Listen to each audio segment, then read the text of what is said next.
গতকালকার আরেকটি ঘটনা যে চোর মোটর চুরি করে নিয়ে যায় এবং সেখানে একটি গুরুত্বপূর্ণ চিরকুটিও রেখে যায়। কিন্তু চোর মোটর নিয়ে গিয়ে চিরকুটিতে এমনভাবে লিখেছেন যে কারেন্ট থাকে না, তাই মোটর চুরি করে নিয়ে গেলাম, রাগ করলা। ঠিক এমন ধরনের বার্তা দিয়েই মোটর চুরি করে নিয়ে গেছে চোর। রাতের আঁধার হতেই বৈদ্যুতিক তার চুরি হয়ে যাচ্ছে কুমিল্লা সহ বিভিন্ন জায়গার। কুমিল্লার শহরের ঠিক বিভিন্ন বাসাবাড়ির বিভিন্ন গুরুত্বপূর্ণ অফিস আদালতের বৈদ্যুতিক তারও কিন্তু চুরি হয়ে যাচ্ছে। যেমন আমি যে বাসাটিতে দাঁড়িয়ে আছি, গতকালকে রাত্রেও কিন্তু তার কেটে দিয়ে যাওয়া হয়েছে। এমন গুরুত্বপূর্ণ এরকম বিপজ্জনক তার কেটে দিয়ে যাচ্ছে, তারা কেমনে জনমনে এই প্রশ্ন।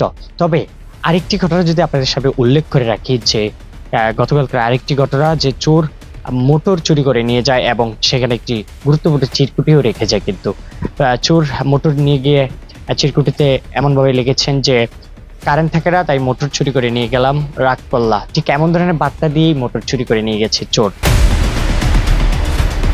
বেশ কয়েকদিন ধরে দেখছি যে শহর ভিত্তিক সিটিগুলো, যে শহরগুলো রয়েছে সেখান থেকে কিন্তু বৈদ্যুতিক তার চুরি হয়ে যাচ্ছে বিভিন্ন বাসা বাড়ির অফিস আদালতের।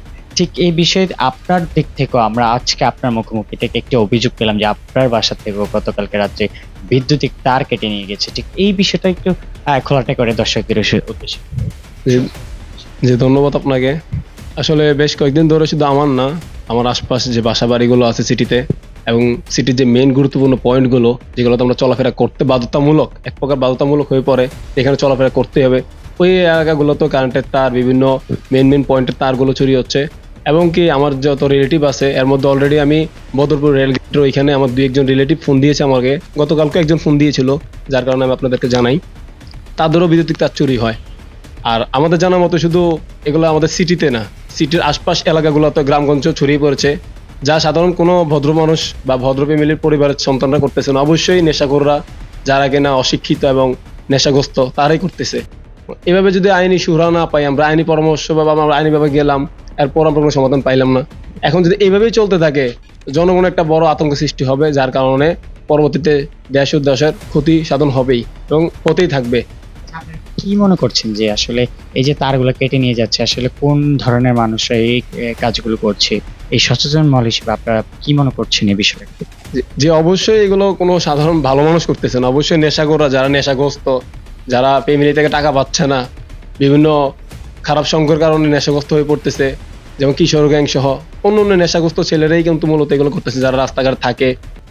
এভাবে যারা করতেছে এগুলো অবশ্যই নেশাখোররাই করতেছে, সাধারণ কোনো ফ্যামিলি ভদ্র ছেলেরা করতেছে না। এভাবে যদি চলতে থাকে অবশ্যই জনগণের আতঙ্ক সৃষ্টি হবে এবং জনগণের আতঙ্ক সৃষ্টির মাধ্যমে কিন্তু তারা একটা বিজয় লাভ করে যখন উঠবে, তখনই কিন্তু দেশ ও দেশের বিশাল ক্ষতিসাধন হবে। তো আমরা চাই আইনি পরামর্শ হোক বা সামাজিকভাবে হোক বা রাষ্ট্রীয়ভাবে হোক, একটা সমাধান হোক।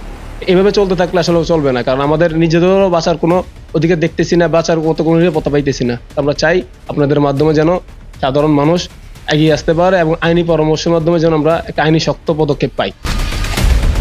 তবে বিভিন্ন পুলিশ স্টেশন, থানাগুলোতে অভিযোগ যে মিলছে না, সহযোগিতা, চোরের আশঙ্কা দিন দিন বেড়েই যাচ্ছে। বৈদ্যুতিক তার, গুরুত্বপূর্ণ জিনিস, আসবাবপত্র কারা চুরি করছে, জনমনের প্রশ্ন হচ্ছে এটাই। তবে সচেতন মহল দাবি করছেন যে মাদক সেবন বা যারা নেশাগ্রস্ত মানুষ তারা এইসব তারগুলো, বৈদ্যুতিক তার, খুঁটিনাটি বিষয়, খুঁটিনাটি জিনিসপত্রগুলি চুরি করে নিয়ে যাচ্ছে। ঠিক অবাক করার মতো কাণ্ড হচ্ছে যে চোর কারেন্ট না থাকার বিদায় মোটর চুরি করে যাচ্ছে এবং চিরকুটি দিয়ে যাচ্ছে। এই কেমন চোর, চোরের কেমন ধারা থাকতে পারে, এই কোন লাইনের চোর থাকতে পারে, এই বিষয় নিয়ে বিস্তারিত তথ্য তুলে ধরেছি। মোহাম্মদ সিয়াম হোসেন প্রীতম, কুমিল্লা।